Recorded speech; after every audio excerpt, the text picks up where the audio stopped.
Hello everyone, welcome to electrical and skills.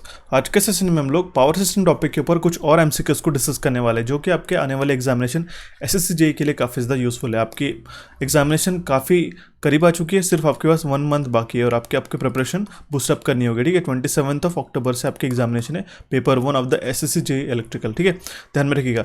इसी को ध्यान में रखते हुए हमने ये स्पेशल सीरीज शुरू की है, जो कि आपके एसएससी जेईई के लिए काम में आएगी, और ये हमारा इस सीरीज का पार्ट 3 है। ठीक है, on the topic of power systems हम लोग इस सेशन में कुछ इंपॉर्टेंट एमसीक्यूज और साथ साथ उसके कॉन्सेप्ट्स को भी डिस्कस करने वाले। तो चलिए हम लोग इस सेशन को शुरू करते हैं विदाउट एनी फर्दर डिले। देखिए, प्रीवियस सेशन में मैंने आपको क्वेश्चन पूछा था। क्वेश्चन क्या था?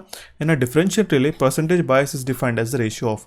तो ध्यान में रखिएगा, डिफरेंशियल रिले परसेंटेज बायस को हम लोग कैसे डिफाइन करते हैं? It is a difference of a current in operating coil to the mean circulating current in the restraining coil. ध्यान में रखिएगा, इंपॉर्टेंट क्वेश्चन है। ठीक है, इसका करेक्ट आंसर है ऑप्शन सी, और इसका करेक्ट आंसर हमें दिया है। उनका नाम है शिवांगी पटेल, भानु प्रकाश, मंदार ईसा Sare, Rahul Kale, Kota Dinesh, Anand Chaudhary, Raghav Soni, Anuj Dengi, Kartik Khan, Atif Siddiqui and Harikesh Pal. So shout out to you guys.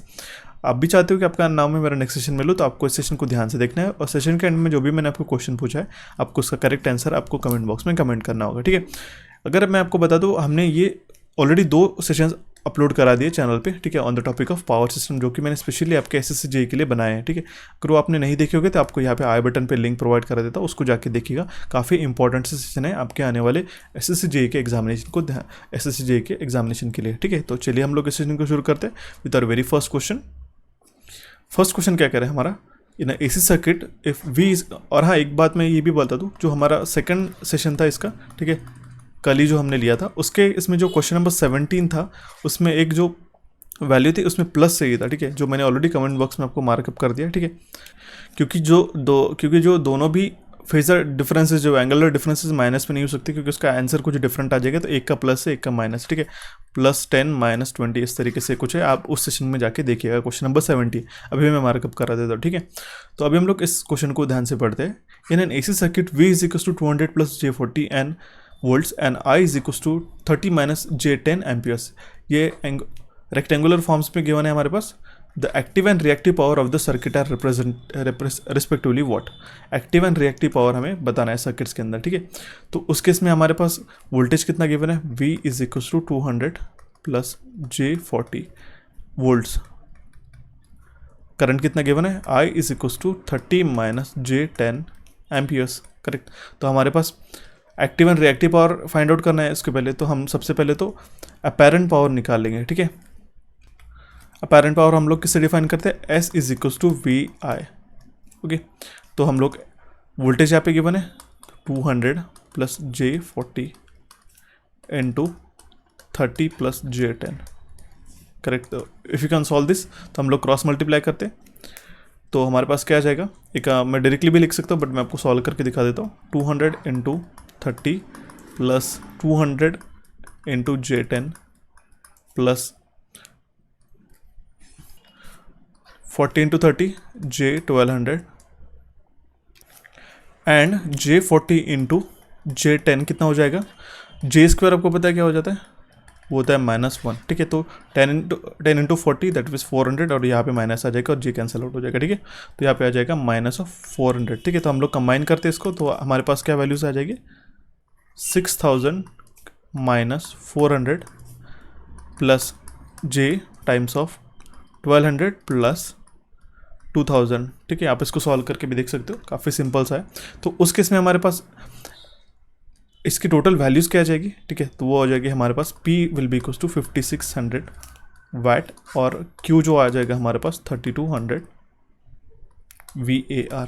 क्योंकि आपको पता है कि हम लोग कॉम्प्लेक्स पावर को कैसे लिखते हैं?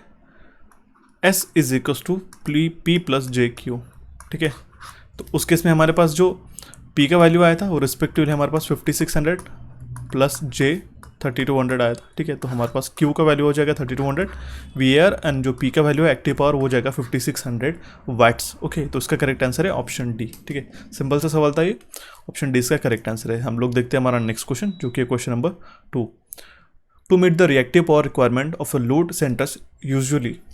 हमारे रिएक्टिव पावर डिमांड को हम लोग मीट करने के लिए, रिएक्टिव पावर को अचीव करने के लिए, या फिर हम उसको ऐसे भी कह सकते हैं जो हमारी रिएक्टिव पावर की रिक्वायरमेंट रहती है लोड सेंटर्स की, वो हम लोग किससे सेटिस्फाई करते हैं, तो वी यूज़ शंट कैपेसिटर्स। ध्यान में रखिएगा, इंपॉर्टेंट क्वेश्चन है, ऑप्शन ए इसका करेक्ट आंसर है। To meet the reactive power requirement of the load centres we usually use shunt capacitors. Okay, देखते हैं हमारा नेक्स्ट क्वेश्चन, जो कि क्वेश्चन नंबर 3। इंपॉर्टेंट क्वेश्चन है, ये काफ़ी बार एग्जामिनेशन में पूछा जाता है। ठीक है, ये मैंने सारे क्वेश्चन आपको आई रूल्स का जो हमने सेशन लिया था उसमें कवर करा दिया है। अगर आपको अपने वो सेशन नहीं दिखा होगा, और उसी के साथ मैंने अभी रिसेंटली सेंट्रल इलेक्ट्रिसिटी एक्ट 2003 को भी एक्सप्लेन किया है, वो भी सेशन चैनल पर ऑलरेडी अपलोडेड है, उसको जाके देखिएगा, काफ़ी इंपॉर्टेंट है। क्योंकि एसएससी में काफ़ी बार आई रूल्स और सेंट्रल इलेक्ट्रिसिटी एक्ट से क्वेश्चन आपको पूछे जाते हैं। ठीक है, then next question is permissible variation of a frequency in the power system is what. ठीक है, तुम्हारी परमिसिबल वेरिएशन फ्रीक्वेंसी का कितना है, ±3%। ठीक है, अगर आपके पास 50 हर्ट्ज का आपका स्टैंडर्ड फ्रीक्वेंसी है तो हमारे पास ±3%, दैट मीन्स आपके पास 0.5% मतलब कितना हो जाएगा, एक 1%, दैट मीन्स कितना हो जाएगा हमारे पास 0.5। ठीक है, अगर हमारे पास 50 हर्ट्ज है, ठीक है, तो उस केस में हमारी जो प्रैक्टिकल परमिसिबल रेंज रहेंगी वो रहेगी 48.5 से लेके हमारे 51.5 हर्ट्ज तक हम लोग टॉलरेट कर सकते हैं। ठीक है, और हमारे पास जो आइडियल रेंज रहती है वो सिर्फ ±1% की रहती है, ये भी बात आपको ध्यान में रखना। बट जो हमारी परमिसिबल वेरिएशंस इन फ्रीक्वेंसी है वो है हमारा ±3%। ध्यान में रखिएगा, ऑप्शन सी इसका करेक्ट आंसर है। Okay, then will see the next question which is question number 4।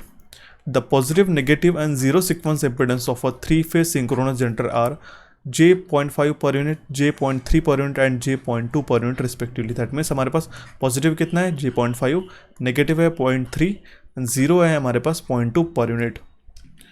When a symmetrical fault occurs on the machine terminals find the load current. जब हमारे पास सिमेट्रिकल फॉल्ट होता है मशीन टर्मिनल्स पे, तो हमें load current find out करना है। And the generator neutral is grounded through a reactance of J.1 per unit. जो जनरेटर का न्यूट्रल है वो ग्राउंड किया गया रिएक्टेंस से J.1 पर यूनिट से। ठीक है, तो आपको एक चीज़ इसमें ध्यान में रखनी होगी कि इसको सॉल्व करने के लिए आपको सबसे पहले तो सिमेट्रिकल फॉल्ट का हम लोग फार्मूला क्या लगाते हैं वो देखना पड़ेगा। ठीक, वो है IF = E/Z1 + Zn।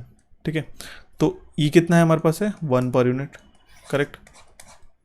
और अगर हम लोग Z1 इसका वैल्यू लिख लेते हैं, Z1 कितना है हमारे पास J0.5, Zn है हमारे पास 0.1। ठीक है, क्योंकि यहाँ पे neutral generator neutral is grounded through a reactance of J.1 per unit है ना, तो वही हमारे पास वैल्यू है J0.1। ठीक है, तो हम लोग इसमें सारे वैल्यू सब्स्टिट्यूट करते थे, तो IF will be = 1/0.5 J + 0.1 J, it will be equals to -J1.67 per unit. ठीक है, दैट मीन्स ऑप्शन बी इसका करेक्ट आंसर हो जाएगा। ठीक है, 0.6 देखिए 0.5 + 0.1 J। ठीक है, और J न्यूमरेटर में चला जाएगा तो माइनस हो जाएगा, दैट मीन्स, और हमारे पास 1/0.6 का वैल्यू आ जाएगा 1.67। ठीक है, तो ऑप्शन बी इसका करेक्ट आंसर है। देखते हैं हमारा नेक्स्ट क्वेश्चन, जो कि question number 5। The next question says the transient stability of a power system can be effectively improve by. जो हमारी पावर सिस्टम की ट्रांजिएंट स्टेबिलिटी हम लोग किससे इंप्रूव कर सकते हैं। So we can improve, there are various methods to improve the transient stability. जैसे कि हम लोग सिस्टम वोल्टेज हमारा हाई रख सकते हैं, या फिर हम लोग पैरेलल लाइन हम लोग यूज़ करते हैं, सो दैट हमारा सीरीज रिएक्टेंस हमारा कम हो सके। ठीक है, तो या फिर हम लोग हाई स्पीड सर्किट ब्रेकर्स को भी यूज़ करते हैं, और ऑटो रिक्लोजिंग स्विचेस को भी यूज़ करते हैं। और उसमें से काफ़ी बार हमारे पास ये भी रहता है कि हमारे पास हाई स्पीड गवर्नर्स अगर है तो भी हम लोग हाई ट्रांजिएंट स्टेबिलिटी को हम लोग इम्प्रूव कर सकते हैं। और नेक्स्ट मेथड है कि dynamic resistance switching. If you can use the dynamic resistance switching, उस केस में भी हम लोग ट्रांजिएंट स्टेबिलिटी है हमारी वो इम्प्रूव कर सकते हैं हमारे पावर सिस्टम की। और इसमें से एक और इम्पॉर्टेंट चीज़ है कि अगर हमारी पावर सिस्टम की ट्रांजिएंट स्टेबिलिटी इंप्रूव करना है तो we can use single pole switching of the circuit breaker. Okay, इसका करेक्ट आंसर हो जाएगा ऑप्शन सी। देखिए क्या होता है, अल्टरनेटर फॉल्ट में जनरली LG फॉल्ट होता है। ठीक है, ये बात आपको सभी को पता है। ठीक है, लाइन टू ग्राउंड फॉल्ट होता है। ठीक है, और वो काफ़ी ज़्यादा सीवियर रहते हैं, तो उसकी जो ट्रांजिएंट स्टेबिलिटी सिस्टम की मेंटेन करने के लिए को अल्टरनेटर को हम लोग सिंगल पोल ब्रेकर ऑपरेशन में भी यूज़ करते हैं। सो दैट होता क्या है कि अगर हमारा लाइन टू ग्राउंड फॉल्ट आता है, काफ़ी बार उसको फ्रिक्वेंटली आता है, तो उस केस में हम लोग तीनों भी फेज लाइन्स को अगर डिस्कनेक्ट करने के बदले हम लोग एक ही लाइन को ओपन करते हैं और जहाँ पे फॉल्ट होता है उसके कारण क्या होता है कि जो हमारा नेट इलेक्ट्रिकल पावर है जो हमारा ट्रांसफ़र होता है फॉल्ट के अंदर वो ज़ीरो नहीं होता है। हम उसी से क्या होता है कि जो एक्सेलरेटिंग पावर है वो हमारा रिड्यूस हो जाता है और उसी केस में हमारा जो ट्रांजिएंट स्टेबिलिटी वो इंप्रूव हो जाता है। ठीक है, तो ये इसका छोटा सा ब्रीफ एक्सप्लेनेशन था ऑन द क्वेश्चन नंबर 5। तो उसका करेक्ट आंसर है ऑप्शन सी। ठीक है, तो आई होप आपको ये एक्सप्लेनेशन समझ में आया होगा। देखते हैं हमारा नेक्स्ट क्वेश्चन जो कि है question number 6। Load frequency control is achieved by properly matching the individual machines what. Load frequency हम लोग कैसे मैच करते हैं, दो हमारे पास अगर मशीन्स हमने कनेक्ट करके रखे तो। ठीक है, तो उस केस में हम लोग उसकी जो टर्बाइन इनपुट्स को है अगर हम लोग मैचअप करते थे तो we can easily manage the load frequency. Okay, तो अगर हमारे पास में लोड है generator, that means group of generator connected है, तो उसमें लोड अगर बढ़ जाता है तो वो जो स्पीड है रोटर की वो डिक्रीज हो जाती है। तो दैट मीन्स हमारी जो फ्रीक्वेंसी है, अगर स्पीड हमारी डिक्रीज हो जाती है, लोड अगर हमारा बढ़ता है तो हमारी स्पीड कम हो जाती है, तो उससे रिलेवेंट जो हमारा स्पीड है, फ्रीक्वेंसी है, वो भी हमारा कम हो जाता है। ठीक है, तो इस फ्रीक्वेंसी को जो हमें नॉर्मल लाने के लिए उस केस में हमारा जो गवर्नर है वो हमारा टरबाइन के इनपुट्स को इंक्रीज कर देता है। ठीक है, तो उस केस में क्या होता है, जो फ्रीक्वेंसी है वो भी हमारा इंप्रूव हो जाता है। करेक्ट, तो इसी चीज़ को हम लोग कहते हैं automatic regulation of governor. That means हम लोग गवर्नर्स को इस तरीके से सेट करके रखते हैं सो दैट हमारा जो लोड इंक्रीज होता है, डिक्रीज होता है, तो जो हमारे टरबाइन इनपुट्स है वेरियस मशीन्स के वो हम लोग उसको मैच कर सके। ठीक है, तो उसका करेक्ट आंसर हो जाएगा ऑप्शन सी। आई होप आपके क्वेश्चन समझ में आया होगा। देखते हैं नेक्स्ट क्वेश्चन जो कि question number 7। The most accurate and versatile method of achieving reactive power compensation. Reactive power compensation को, जो हमारा रिएक्टिव पावर की ज़रूरत रहती है हमारे सिस्टम में, देखिए हम लोग रिएक्टिव पावर की जो रिक्वायरमेंट रहती है वो कभी भी जीरो नहीं कर सकती, ये बात ध्यान में रखिएगा। ठीक है, कभी भी हम लोग उसको जीरो नहीं कर पाएंगे। ठीक है, हम लोग उसको कॉम्पेंसेट कर पाएंगे, हम लोग एक्स्ट्रा फीड कर पाएंगे जो कि रिक्वायरमेंट हमें, क्योंकि आपके जो हाउस होल्ड या फिर इंडस्ट्रीज है उसमें तो रिएक्टिव पावर की जो रिक्वायरमेंट है वो कभी भी जीरो नहीं होगी। ठीक है, unless and until it is specified for the some particular applications. तो उस केस में हमें उसको फीड करने के लिए, उसको कॉम्पेंसेट करने के लिए हम लोग सबसे मोस्ट एक्यूरेट और वर्साटाइल, मतलब वो काफ़ी रिलायबल है मेथड, तो वो हमारी है switched capacitor with controlled reactor. Switched capacitor with a controlled reactor, ये मेथड हम लोग यूज़ करते हैं in order to compensate for our reactive power compensation. ठीक है, तो दैट मीन्स फिक्स कैपेसिटर और हमारे जो कंट्रोल रिएक्टर है वो क्या करता है, अगर हमारा दैट मीन्स अगर हम लोग फिक्स्ड कैपेसिटर यूज़ करते हैं तो उस केस में क्या हो जाएगी कि अगर हमारी कंडीशन है नो लोड की कंडीशन है, मान लो। ठीक है, मैं यही से समझा देता हूँ, नो लोड की कंडीशन है हमारे पास। उस केस में अगर हम लोग स्विच्ड कैपेसिटर के बदले अगर हम लोग फिक्स्ड कैपेसिटर यूज़ करते हैं, दैट मीन्स अगर ये ऑप्शन यूज़ करते हैं, that means fixed capacitor with the control reactor, तो वो क्या करता रहेगा, चार्जिंग करंट ड्रॉ करते रहेगा कंटिन्यूसली। तो उस केस में हमारा जो लाइट लोड या फिर नो लोड कंडीशन में वो हमारा प्रॉब्लम कर सकते हैं। तो उसी केस में हम लोग हमारे अकॉर्डिंगली हम लोग स्विच कैपेसिटर को यूज़ करते हैं in order to compensate for the reactive power. Okay, so देखते हैं हमारा नेक्स्ट क्वेश्चन जो कि है क्वेश्चन नंबर 8। क्वेश्चन 8 क्या कर रहा है हमारे पास, reactive power compensation is applied at a mid point of an extra high voltage line of a total reactance of 0.2 per unit. हम लोग रिएक्टिव पावर कंपनसेशन लगा रहे हैं मिड पॉइंट पे, एक्स्ट्रा हाई वोल्टेज लाइन पे, जिसका total reactance है 0.2 per unit, so that हम लोग मेंटेन कर सके वोल्टेज को 0.98 पर यूनिट पे। ठीक है, the voltage at both end of the line is 1 at an angle of 0 per unit. The steady state power transfer limit in per unit is what. हमें steady state power limit find out करनी है इस system की। देखिए, reactive power compensation में कुछ इस तरीके से इसका एक सर्किट आ जाएगा। ठीक है, हमारे पास क्या है, एक एक्स्ट्रा हाई वोल्टेज लाइन है, तो अगर हम लोग एक्स्ट्रा हाई वोल्टेज लाइन को इस तरीके से बना लेते हैं, ये हो गया हमारा लोड, क्योंकि ध्यान से समझते हुए चलेगा, ये हमारा V1 है और ये होगा हमारा V2, इसको मान लेते। तो यहाँ पे हमने मिड पॉइंट पे लगाया है पावर, रिएक्टिव पावर कंपनसेशन। ठीक है, तो यहाँ पे हमने मिड पॉइंट पे लगा दिया। करेक्ट, तो इसका जो रिएक्टेंस है 0.2 पर यूनिट है। ठीक है, तो इसमें मिड पॉइंट पे, तो यहाँ पे क्या हो जाएगा x/2। करेक्ट, ये होगा P यहाँ पे। तो पोटेंशियल जो होगा हमारा मिड पॉइंट पे, दैट मीन्स अगर हम लोग इसको V0 यूज देख लेते तो उसका कितना हो जाएगा 0.98 पर यूनिट। ठीक है, और हमारे पास जो है दोनों भी वोल्टेज कितने हो जाएंगे बोथ एंड्स पे, that means V1 is equals to V2 will be what 1 at an angle of 0 degree per unit. ये हमारे पास गिवन ही है। ठीक है, तो उस केस में हमारी जो स्टेडी स्टेट पावर लिमिट हो जाएगी, I change the colour, steady state power हो जाएगी हमारी V0 into V1 upon x/2। That means हम लोग सारी वैल्यू सब्स्टिट्यूट करते हैं, 0.98 इंटू 1 अपॉन 0.1, तो उस केस में हमारा वैल्यू आ जाएगा 9.8 पर यूनिट में इसकी वैल्यूज़ है। ठीक है, ऑप्शन सी इसका करेक्ट आंसर हो जाएगा। ओके, देखते हैं हमारा next question, question number 9। For protection of rotating machine against lightning surges dash is used. हमारे प्रोटेक्शन के लिए, रोटेटिंग मशीन्स के प्रोटेक्शन के लिए हम लोग क्या यूज़ करते हैं? तो उस केस में हम लोग combination of lightning arresters use करते हैं और कैपेसिटर्स। ओके, ऑप्शन सी इसका करेक्ट आंसर हो जाएगा। ठीक है, तो बेसिकली रोटेटिंग मशीन में हम लोग जो प्रोटेक्ट करते हैं मेजर एंड माइनर इंसुलेशंस को। मेजर इंसुलेशन मतलब कौन सा हो गया? जो इंसुलेशन होता है हमारा वाइंडिंग्स और फ्रेम के बीच में, और माइनर इंसुलेशन दैट मीन्स जो हमारे इंटरनल वाइंडिंग्स होते हैं उसके बीच का जो इंसुलेशन रहता है उसको हम लोग कहते हैं minor insulation.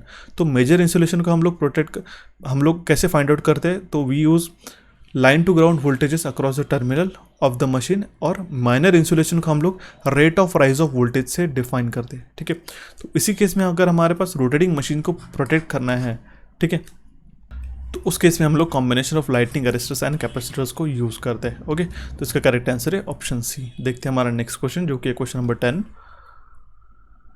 The rate of rise of restriking voltage RRV is dependent upon, rate of rise of voltage is dependent upon inductance and the capacitance of the system। Option D इसका correct answer. ठीक है, RRV RRV का हम लोग formula क्या है? VM omega n, इसको आप क्रॉस चेक भी कर सकते हो। ठीक है, sign of omega n।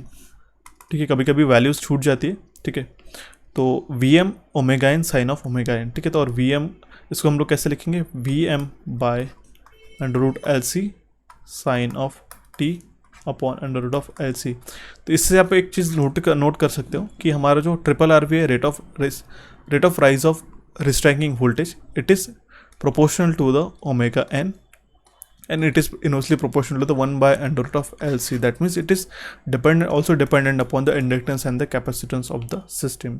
Okay, तो इसका करेक्ट आंसर है ऑप्शन डी। सो देखते हैं हमारा next question, question number 11। When the power factor of the load is increased, losses in the transmission and distribution line is what? Simple सा सवाल है, मैंने आपके अंडरस्टैंडिंग के लिए इसको डाला है। अगर हमारा पावर फैक्टर इंप्रूव हो जाता है तो उसके इसमें जो लॉसेस है हमारे डिक्रीज हो जाते हैं। ठीक है, तो ऑप्शन डी इसका करेक्ट आंसर। देखिए, आपको एक सिंपल सा एक्सप्लेनेशन बता दो, अगर आपको इंटरव्यू में भी क्वेश्चन पूछा जाता है, होता क्या है कि हमारा जो पावर फैक्टर है, अगर हमारी एक पर्टिकुलर लाइन है, ठीक है, ट्रांसमिशन लाइन है, ठीक है, कि मान लो आपकी पर्टिकुलर ट्रांसमिशन लाइन होगी, उस केस में अगर हमारा पावर फैक्टर इंप्रूव होने से कंडक्टर हमारे सेम साइज़ के वो ऑलरेडी हमने लगा दिए, तो जो हमारा पावर ट्रांसफ़र कैपेबिलिटी है वो इम्प्रूव हो जाता है, because we are able to transfer more active power. ठीक है, we are able to more active power. पहले क्या होता था कि अगर हमारे पास रिएक्टिव पावर इसमें ज़्यादा है तो दोनों भी ट्रांसमिशन लाइन को कैरी करना पड़ता था। तो उस केस में अगर हमारा पावर फैक्टर इंप्रूव हो जाता है तो हमारा रिएक्टिव पावर डिक्रीज होता है। ठीक है, उसी केस में जो एक्टिव पावर ट्रांसफ़र है वो उसकी लिमिट हमारी बढ़ जाती है। तो ये इसका सिंपल सा आप एक्सप्लेनेशन इसको देख सकते हो। ठीक है, तो इसका करेक्ट आंसर है ऑप्शन बी। देखते हैं हमारा next question, question number 12। The lightning arrester is connected what? Where the lightning arrester is connected, हम लोग कहाँ कनेक्ट करते हैं?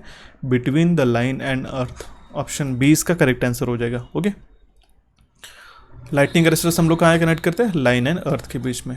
ऑप्शन बी इसका करेक्ट आंसर है। देखते हैं हमारा नेक्स्ट क्वेश्चन, जो कि क्वेश्चन नंबर 13। ये भी इंपॉर्टेंट है और इस तरीके से आपको एग्जामिनेशन में देखने को मिलता है। हालांकि काफ़ी बार एग्जामिनेशन में पूछा जाता है, बट काफ़ी बार ये कंफ्यूज भी होता है। ठीक है, the making current of a 3-phase breaker with a rating of 2000 MVA 33 kV will be what? Making current हमें निकालना है 3-phase ब्रेकर का। तो ब्रेकिंग करंट सबसे पहले तो हमें फाइंड आउट करना होगा, वो होगा IB will be equals to S upon √3 into V2। तो S दैट मीन्स हमारे पास कितना MVA का ये रेटिंग है, तो वो हमारे पास 2000 MVA का अपॉन √3 इंटू V2 का वैल्यू कितना है? 33 into 10⁻³ By solving this you will get 34.99 kilo ampere as the breaking current. Okay, और मेकिंग करंट आपको पता होना चाहिए। मैंने नेक्स्ट क्वेश्चन इसी के ऊपर रखा है, making current will be equals to 2.55 times of breaking current IB। ठीक है, दैट मीन्स हम लोग इसमें वैल्यू सब्स्टिट्यूट करें तो if you can multiply 35 into 2.55 approximate, तो you will get 89.22 kilo amperes इसका correct answer. Okay, option D इसका करेक्ट आंसर हो जाएगा। नेक्स्ट क्वेश्चन है क्वेश्चन नंबर 14। आप इसी को खुद को भी आप इसको आंसर कर सकते हो, सिंपल सा सवाल है। ठीक है, making capacity of a circuit breaker is what? अभी मैंने आपको बताया मेकिंग कैपेसिटी हमेशा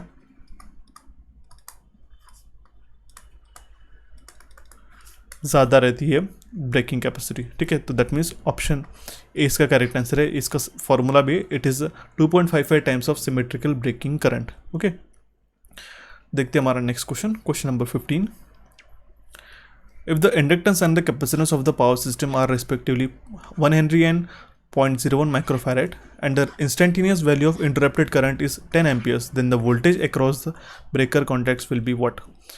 हमारे पास इंडक्टेंस और कैपेसिटेंस का वैल्यू गिवन है पावर सिस्टम के अंदर, और हमारे पास instantaneous value of interrupted current given है 10 एम्पियर्स। तो उस केस में हमारा जो वोल्टेज रहेगा अक्रॉस द ब्रेकर कॉन्टैक्ट वो कितना रहेगा, हमें क्वेश्चन में पूछा है। तो हमारा कितना रहेगा, आई ए, हम लोग इसको मान लेते हैं V A, I A into L by C, correct. तो आई ए का वैल्यू हमारे पास 10 under root of L by C, L कितना है 1 और सी कितना है 0.1 माइक्रोफैड, 0.01 माइक्रोफैड इंटू 10⁻⁻⁶। तो you will get approximately 100, that means you will get 100 kilo volt, volts में इसका वैल्यू है, ठीक है। दैट मीन्स ऑप्शन डी इसका करेक्ट आंसर है। देखते हैं हमारा नेक्स्ट क्वेश्चन, जो कि question number 16। In which of the following equipment current rating is not necessary. इन यहाँ पे हमारे पास 4 इक्विपमेंट गिवन है, protecting equipment, circuit breaker, relay, isolator, load break switch. तो उसके 1 सेकेंड, उस केस में हमारे पास किस में करंट रेटिंग नेसेसरी नहीं रहती है। तो उस केस में हमारे पास जो आइसोलेटर है उसकी करंट रेटिंग हमारे पास नेसेसरी नहीं है, क्योंकि ये नो लोड में ऑपरेट होता है, ध्यान में रखिएगा, ठीक है। It is operated under no load condition, isolator. So we'll see the next question, question number 15. A balanced 3-phase 3-wire supply feeds a balanced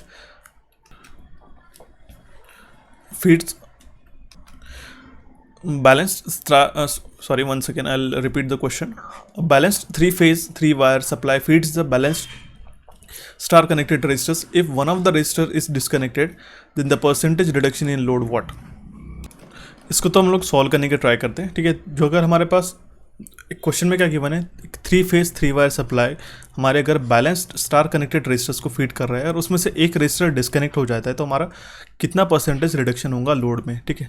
कुछ इस तरीके से सर्किट आ जाएगा हमारा, ठीक है। ये अगर हमारा रेजिस्टर डिस्कनेक्ट हो जाता है,